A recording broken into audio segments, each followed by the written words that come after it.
Praise the Lord. இன்றைய பலப்படுத்தும் வார்த்தை 1 சாமுவேல் 2வது அதிகாரம் 30வது வசனம். 1 சாமுவேல் chapter 2 verse 30. என்னை கனம் பண்ணுகிறவர்களை நான் கனம் பண்ணுவேன். I will honor those who honor me.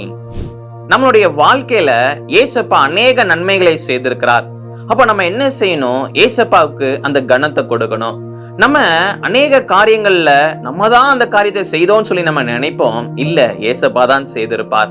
அப்ப எல்லாரிடத்திலையும் சொல்லுகின்ற பொழுது இயேசு எனக்கு இந்த காரியத்தை செய்து கொடுத்தார், அவருடைய கிருபையினாலதான் இந்த காரியங்களை செய்ய முடிந்ததுன்னு சொல்லி அந்த கனத்தையும் மகிமையும் நாம ஏசப்பாவுக்கு செலுத்தணும்.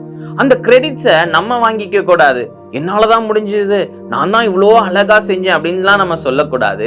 ஏசப்பாவுடைய கிருபையினால ஏசப்பா தான் அந்த காரியங்களை எனக்கு செய்து கொடுத்தாருன்னு சொல்லி அவரை கனப்படுத்துகின்ற பொழுது, அவரை மகிமைப்படுத்துகின்ற பொழுது ஏசப்பா நிச்சயம் உங்களையும் கனப்படுத்துவார், உங்களுடைய வாழ்க்கையில உங்களை மேன்மையாக வைப்பார். நம்ம எல்லாரும் கண்களை மூடி ஜெபிக்கலாம். எங்களை நேசிக்கிற நல்ல தகப்பனே, ஏசப்பா நீங்க தான் எங்களுடைய வாழ்க்கையில ஆண்டவரே, ஏசப்பா அழிவுக்கு போகிற எங்களுடைய வாழ்க்கையை மீட்டெடுத்தீங்க, இன்னைக்கு ஜீவனோட வச்சிருக்கிறீங்க. எல்லா காரியங்களையும் செய்யறதுக்கு நீங்க தான் ஆண்டவரே கிருபை தரீங்கப்பா. கனத்தையும் மகிமையும் உங்களுக்கே செலுத்துகிறோமப்பா. ஊழியம் செய்ய வைக்கிறீங்க ஆண்டவரே, உங்களுக்காக ஓட வைக்கிறீங்க. நல்ல வேலையை நீங்க கொடுத்திருக்கிறீங்க, நல்ல படிப்பின் காரியங்களை கொடுத்திருக்கிறீங்க, எல்லாவற்றையும் நீங்க ஆசீர்வதிச்சு கொடுத்திருக்கிறீங்கப்பா. எல்லாமே நீங்க தந்ததுப்பா. உங்களுக்கு நன்றி செலுத்துகிறோம். கனத்தையும் மகிமையும் உங்களுக்கு செலுத்துறோம் அப்பா. நீங்க மாத்திரம் மகிமைப்படுங்க. இயேசுவின் மூலம் ஜெபிக்கிறோம் பிதாவே, ஆமென்.